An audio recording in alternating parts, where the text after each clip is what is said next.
Okay, welcome back YouTube. My name is Damien Oliver, and welcome back to my channel. Again, we are still on the Feed the Beast Infinity Evolved Skyblock version.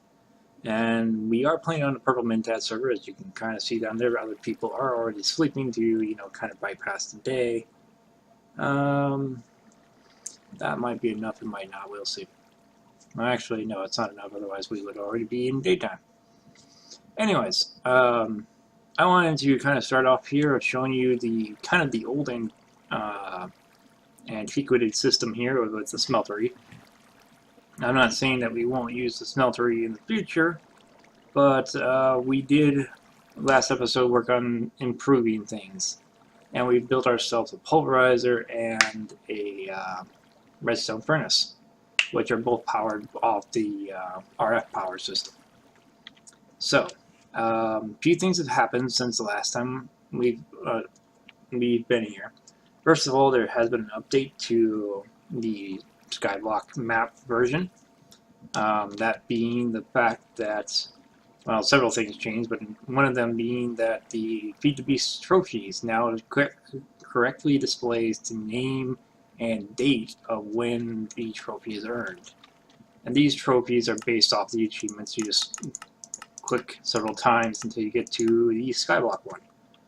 So when you get to, is this a helmet, this trophy automatically gets added to your inventory. Same thing with all the rest of them. And they do kind of give you hints about how to get them. It's mostly craft X item. I've also been doing a little bit of agricraft, which I believe I explained in the last episode. Most of these are now 10-10-10s.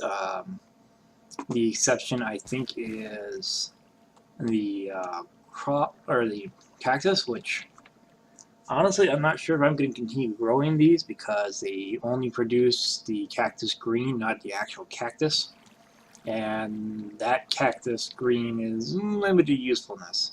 I'm not really sure if we really need the cactus itself for much either, for that matter.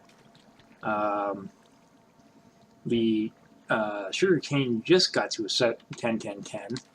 And I have been doing a little bit of crop breeding, among them being the sugarcane and wheat, which got me this barley here, which is kind of a wheat offshoot, honestly. I don't know if I will really be needing it for much, so I don't think I will be really focusing on that one either. What I need it for, honestly, is, well, frankly, there's only these two recipes, which is the Old World Veggie Soup and the Vegemite, and the Lamb Barley Soup are the only things that require barley as opposed to wheat. And since I already have 10-10-10 wheat, not much point in getting barley.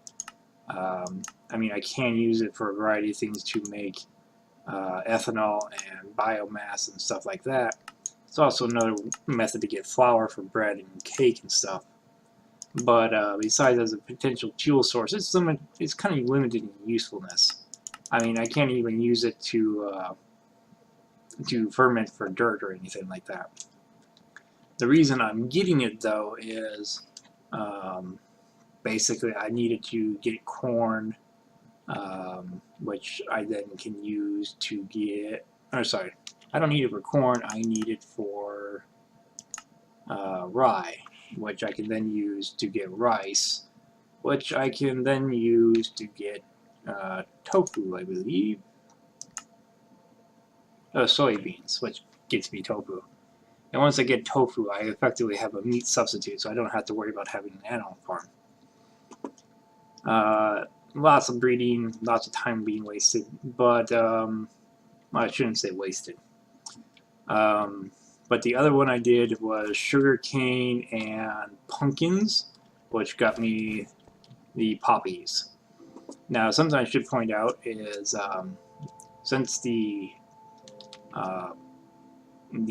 wheat was 10-10-10, and the sugarcane I used at the time was like 10-10-8 or something like that. When I crossbred them, it kind of averaged the stats.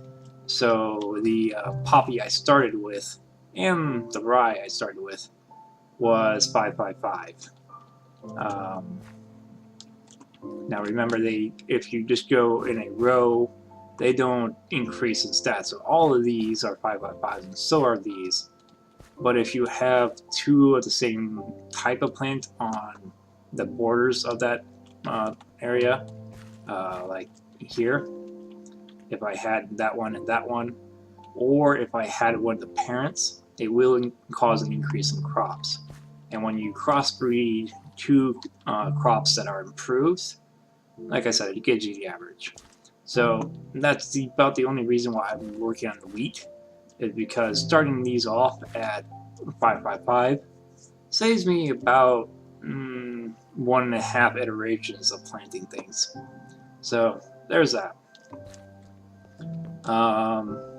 I've also been burning quite a bit of iron to get coal, which has in turn got me quite a bit of slag. This is frankly taking up my chest. I'm not really sure if I'm going to continue using it, because the only purpose for slag is to make concrete, and concrete is, as far as I can tell, a purely decorative block. I mean, kind of a nice looking decorative block. I wouldn't be totally surprised if it has a higher blast resistance than, say, cobblestone, but its overall usefulness is, well, limited when we have an unlimited amount of cobblestone. Now, I was telling you about how this is kind of an antique system, and I'll show you what we're going to do to kind of do that. You guys have seen the previous setup before if you watch my other videos. This is kind of the new setup.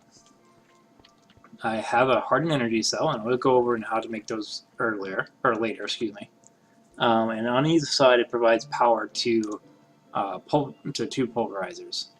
Now, what I do is I just take my storage crate full of cobblestone, put it on the hopper, and let it go. This one produces gravel, which it forces out its back, and sand, which it forces down below into a transfer node, into a pipe, which goes over to this one. And sand gets pulverized into dust, both of which go over into the automatic sieves. And then the pipes here are configured to go one way, so they don't automatically, try to go into each other for whatever reason. But they hit this junction and both go this way instead of down the other junction. And when it hits this yellow pipe here, that's what we call a sorting pipe. Sorting pipes aren't much different than normal transfer pipes. You can see the recipe is basically the same, it just costs gold instead. But what it does is it only pops something into one of its bordering pipes, or it basically only pushes it into an inventory if there's an item of that inventory already.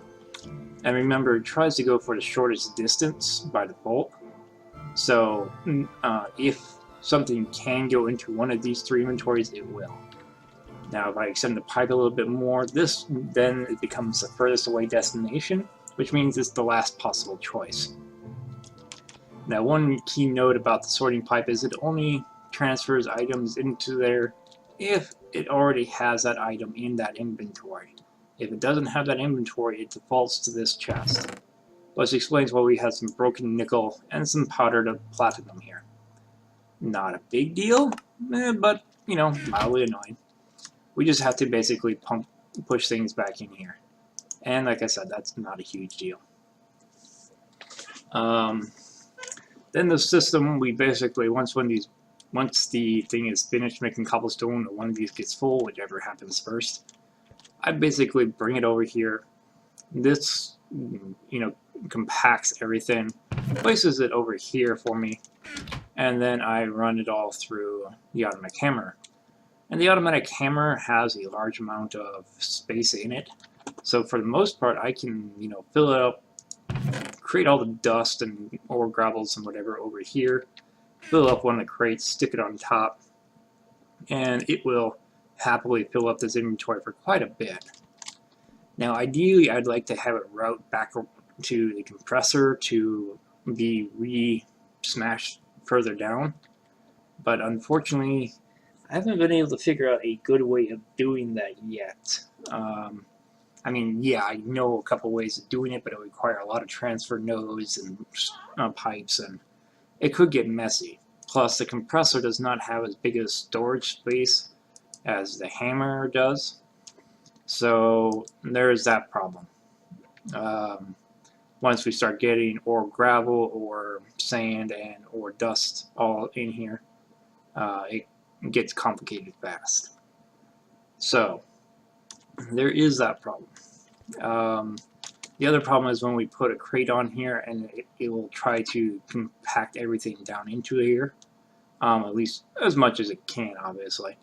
I then have to put the stuff back from the compressor back into the crate, move it back over there, and any ore gravel that ends on an even one, like this one here, if I put that on the compressor right now, it eats up the broken ore. When I put the crate back, the lead will no longer be there, so all the lead will be routed to this chest instead, which frankly is kind of a minor annoyance. But I did try it out. I tried out both the old process and the new process with a crate each, and just to show you what happened here, the old method came up with about 350 ore dust. Now keep in mind the 350 is kind of randomized, so your results might differ. And if we put it into a smelter, we get 2 times for a total of 700 ingots. Now keep in mind that this is loosely, kind of loosely based on what we can equally compare here. For example, this was totally based off of cobblestone being turned into gravel and going through the old system. There was no sand, no dust, or anything being put into that system. Therefore, I took out, you know, the flint, the diamonds, the redstone, all the stuff that would not travel across, basically, or be compacted down. And this is what we got. I also took out the uranium because that can't really be doubled, and so for purposes of this demonstration, it isn't really relevant, honestly. But yeah, like I said, 350 ore dust. Now with the new method, which is the one I just showed you, we got 395. Again, numbers are going to be slightly randomized, but that's about 112% increase. And that's basically because when the cobblestone came down and got compressed into gravel, it was a 1-to-1 ratio of cobblestone to gravel, but there was a chance that an additional sand was created, and that goes over to the other one, which in turn causes dust. Again, I've removed the sand and dust and other byproducts, including the uranium, and this is what we came up with, which was 395. Now we used a pulverizer, and doing some rough math, because the pulverizer is another kind of random chance thing, we can get about 786 ingots out of that, which again is about another 112% increase. Now this was again rough math, and again I took out the uranium because there's no way to double uranium. But one unique outlier that should be pointed out is aluminum can be increased using the smeltery, but it cannot be increased in any other way either. So I included it solely because I included it with that one. But if we use the pulverizer redstone furnace, we're just going to get 29 ingots of aluminum, not 54. Now, to be fair, aluminum is not really that useful, so I don't really mind that too much. One of the nice things about this, though, is there are some recipes that are really useful. For example, copper does give you a 10% chance to get more gold. Similarly, I think it's lead, I think.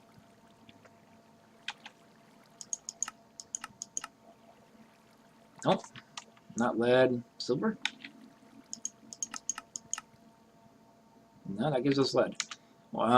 Must be tin then. Tin or nickel. One of the two gives you an additional chance of getting platinum, or the shiny ingot, which is kind of nice, because both of those recipes are fairly rare. Now, later on, there are other options. which does not seem to be included in this pack, interestingly enough. Huh. Well, if you want to micromanage, in most packs you can use copper and pulverizer to get gold, and I believe it's lead in a sag mill will also get you byproducts of gold. So, food for thought. So that being said, we did run out of power when I was trying to make all the machine frames. I made like 5 or 6 of them. And you can see that I ran out of several of them already, mainly making pulverizers. But we did run out of power when doing that. And there's basically 2 ways of dealing with power issues in Minecraft.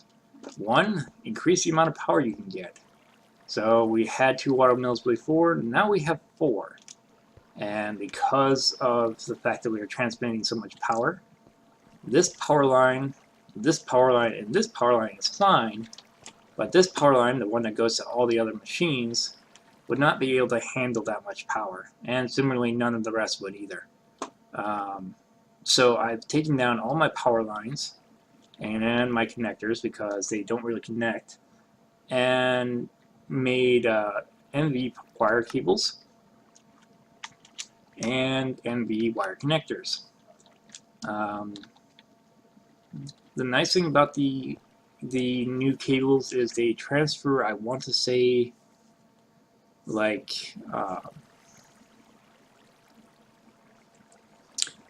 they transferred like 3 or 4 times as much power. I'd have to look up the numbers again. But the other nice thing is not only do they transfer more power, but the LV cables lost like 0.25% of the power every block or something like that. So that means 4 blocks, you just lost 1% of your power. The MV cables, I think, lose 0.05 or something like that. So it can travel 20 blocks before it starts losing power. I should point out, though, that you can't go more than, I want to say, 16 or 17 blocks between 2 connectors. So you have to go a pretty good distance to lose power with these cables, which is kind of nice. Now, option 2, when you are running out of power, is you can increase the amount of power storage you have. So I went with the hardened energy cells. And if we look up energy cells here, the leadstone holds 400,000. This one holds 2 million. So quite a significant amount of increase there. Now the actual water mills are not producing anymore. This is basically providing us more of a backlog or an energy bank, whatever you want to call it. So now I can use the lasers and the other machines nearly constantly without having to worry about it. Whereas before, the 2 water mills were just powering the machines that were in the old system. And if I started up the laser or anything else, I started losing power rapidly until one of the old machines shut off. Now I don't have to worry about that. But how did you make the energy cells? The recipe is actually pretty simple. There's 2 different steps of doing it because a lot of thermal expansion kind of upgrades. So you have one method where you basically just upgrade an energy cell. I have noticed that unlike normal thermal expansion, when you do this, it used to keep the amount of energy that you have in it as well as the settings. This recipe, for whatever reason, does not. I don't know why. But basically, both recipes require either the redstone energy cell or the hardened energy frame, which is just the leadstone energy frame with some main bar around it. Some bronze electron tubes, which are just electron tubes from here, bronze, redstone, a little bit of sand, and some power. And you just have to arrange them in the correct order. So let's grab that.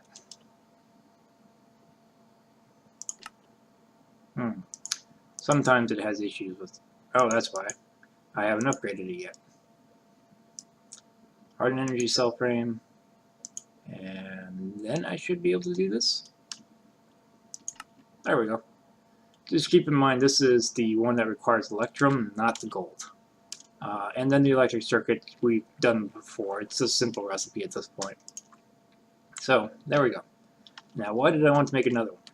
Well, I'm honestly hoping to put one right here. Actually, I wonder if there's a way. I kind of like to have these arranged so you can see the side that provides, or that shows you how much power it has, but that does not look to be possible here. Or unless I do this. Yeah, that'll work. Now, as with these all both start at 0, you can press the plus or minus and that increases by 50. You hold shift over them and the numbers increase. So, you can change the configuration with this, and yellow on the energy cells means nothing's going to happen. Blue means that's going to accept power coming in. Orange means it's going to accept power coming out. And it's pretty simple to remember. Top, left, right, bottom. This one is the back side. So I want that one to be orange. And what I'm going to do is I'm going to break this cable and put the connector here. And if I'm right, that should provide power to the carpenter as well.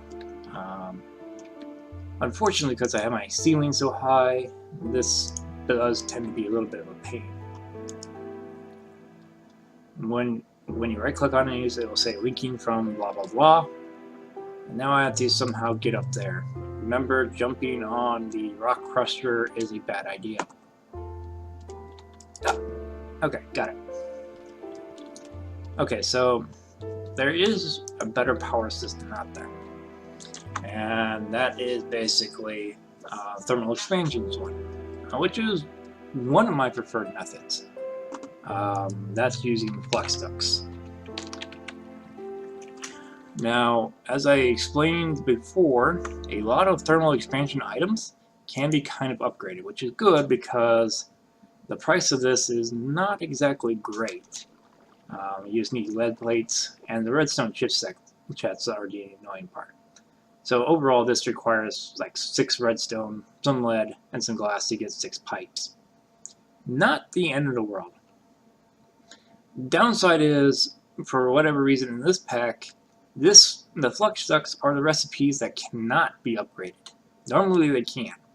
So to get the next version, which transfers like 4 times as much power, you still need 2 more redstone chipsets and some steel plates. There's no way of upgrading them. Which, don't get me wrong, not end of the world, but it is kind of annoying. I forgot some lead. Let me go get that real quick.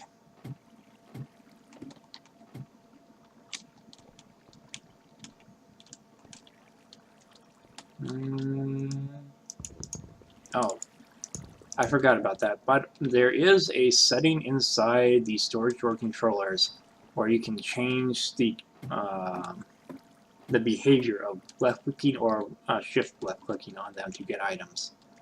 I changed that because I'm more familiar with them from Regrowth, which has that as default.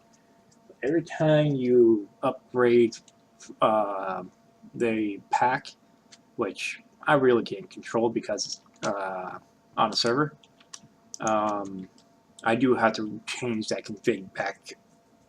Not a big deal, but you know, whatever.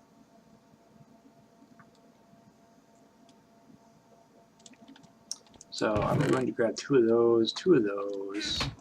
I think I had some redstone, yes, but not enough.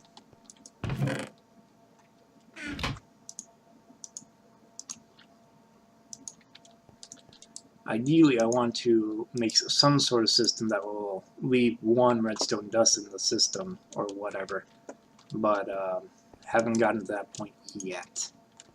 Unfortunately, I don't think there is a method in transfer pipes that will let you do that. So, I also forgot some glass. Sorry, folks. Good news is I should be able to do the recipe upstairs here.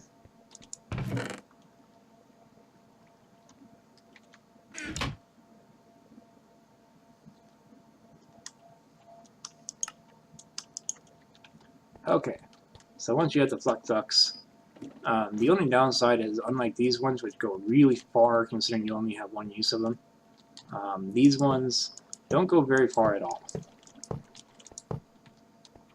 So 6 items got me 6 spaces.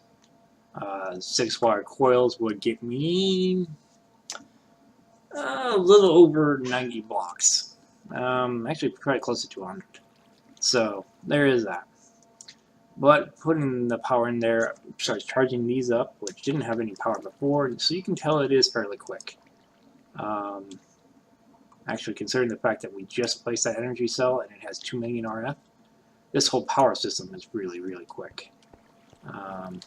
It did take quite a bit of drain on these guys over here by the looks of it. I don't know why he didn't drain. At least he doesn't look like he drained. He could not have recharged that quickly. I'll have to investigate that further. It may have just taken from the nearest one or something like that. Like I said, I'll have to investigate that further later.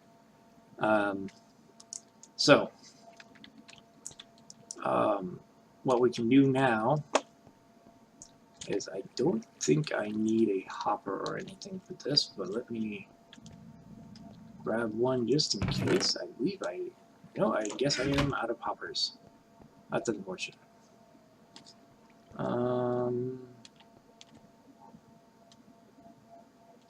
I can deal without you for the moment. Now, I believe the system will need a hopper. Let me double check things here real quick. But, I mean, some machines can pull directly out of inventories. This one cannot. So it does have to have a pipe or a hopper transferring the items from it. Not the end of the world.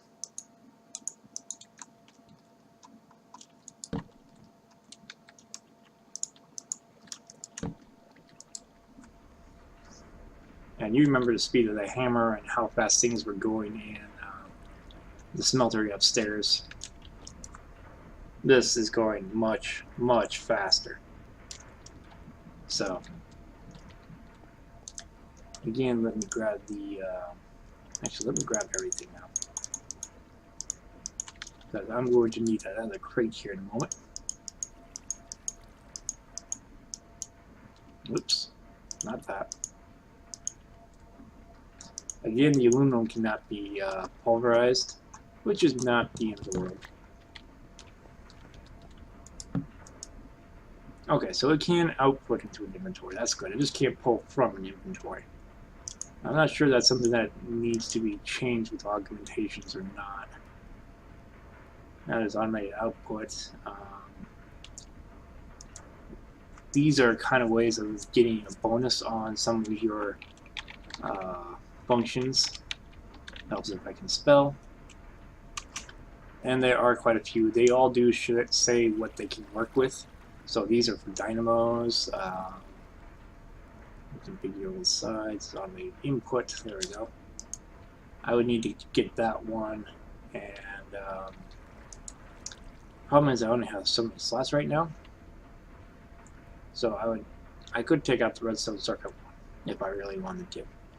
But in order to get any of the other ones, like this one here is for a machine which increases the secondary output. That requires I have a hardened machine frame inside the pulverizer, which I believe I just basically make the hardened machine frame. Again, helps if I can spell. And then I can mix that with just about any device I think, and I can pop it in and out and start upgrading things from there. So there's that. Again, a lot of thermal expansion items can be upgraded. But as I increase them, I want to say the basic one gives me 3 slots, hardened gives me 4.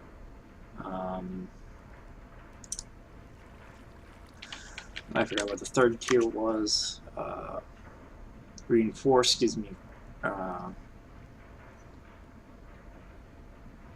reinforced gives me 5 slots, and I think resonant gives me 6. Does resonant show me? Yeah. It doesn't really show me just switching them in and out, but you can do that.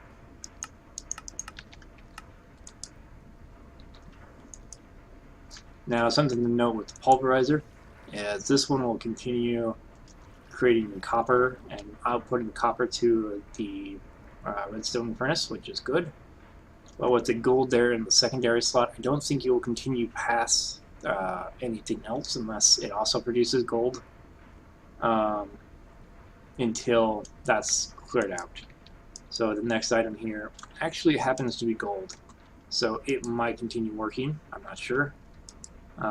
But the redstone furnace unfortunately only has 1 slot, and there's no way to really increase that.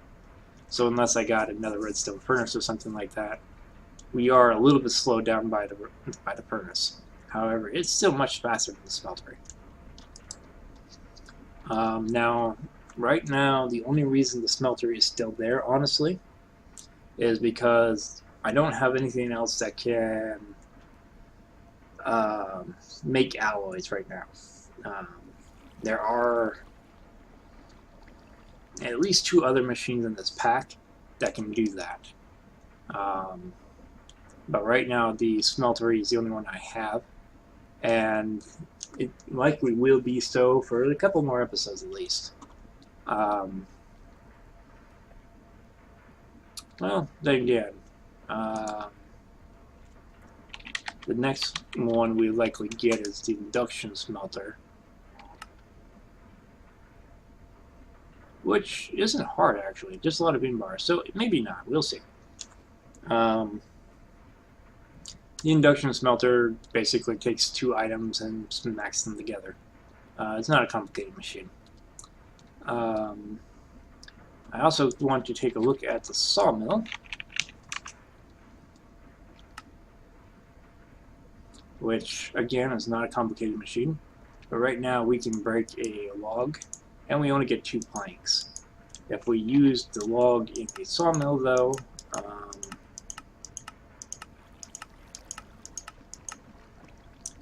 if we use it in a pulverizer, we get sawdust. And if we use it in a sawmill, we get 3 times the amount of block planks plus a guarantee for sawdust. And the sawdust is kind of useful for a couple other recipes. Yeah. More accurate, it can be composted if we really need to, but with our farm I don't think we will. But really we need to compress sawdust, what that will give us the binder composites, which works for the Ender IO stuff.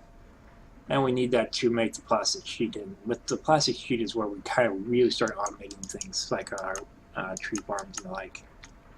So yeah, there's that.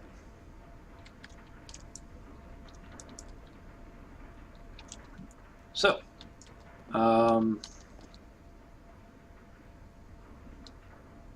I think that's going to basically do it. I know I was talking about getting like 2 smelters going to kind of divide the input, but frankly we really don't need that anymore. So there's that. I do have an idea for the crucible though, because frankly if I want to continue using the smeltery, I could basically fill a tank or a drum with lava and use that. But the crucible does have another purpose that will be more useful for our machines later. So I might take a little bit of time and get that set up, YouTube. But I think we are getting close to time already as it is. So I think we're going to call it there for today, and I might get some things arranged in the background.